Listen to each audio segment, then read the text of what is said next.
Fake news, just finishing up another presidential election. How many times have we heard the word fake news being used? Despite many people thinking President Trump coined the word fake news, the truth is he did not. Though, according in an article in Money, President Trump used the word fake at least 404 times in tweets and public appearances, sometimes more than once in just one sentence over the same year. So why is President Trump's actions and name-calling of the press dangerous?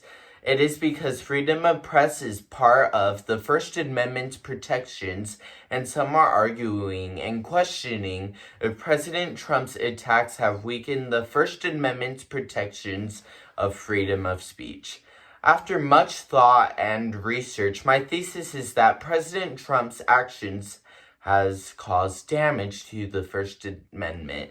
But he did not do it on purpose, but these attacks have benefited him greatly and will continue to do the same after he leaves office. In a Harvard Law blog, Michael Sherlock stated the following: Internet-based media is relatively new phenomenon, but the principles of our constitutional democracy are adaptable. While Russian and other foreign information operations are deeply concerning, they are not cause for panic or for overtuning our settled free speech values. As Justice Bardell says, our best weapon is still more speech granted by the Constitution.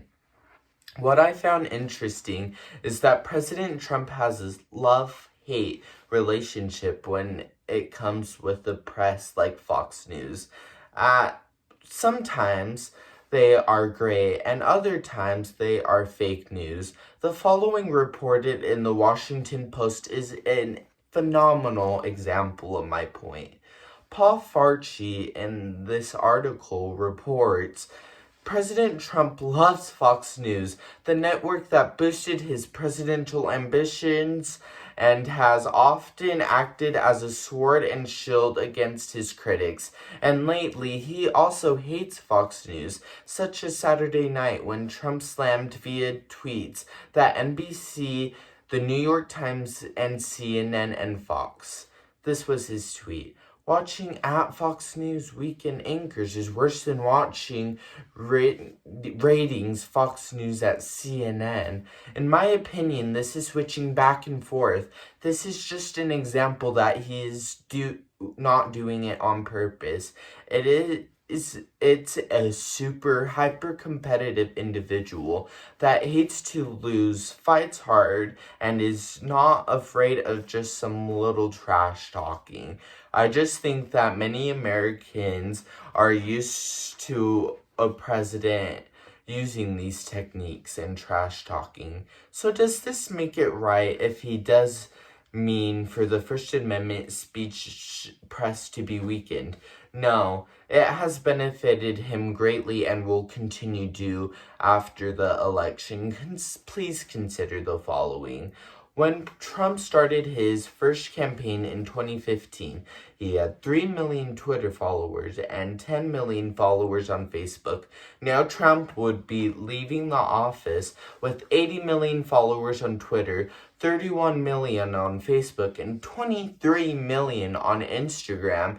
That is an impressive media following that carries immense influence. I'm sure that Trump wants to freely express himself to his followers, so he does not want the freedom of speech to disappear.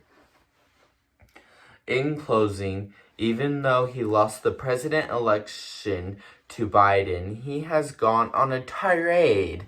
He's almost like a mad, spoiled kid, saying the media has suppressed what he says and it's election fraud.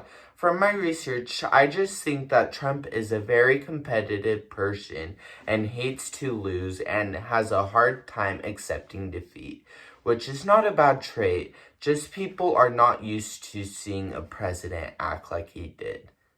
Thank you.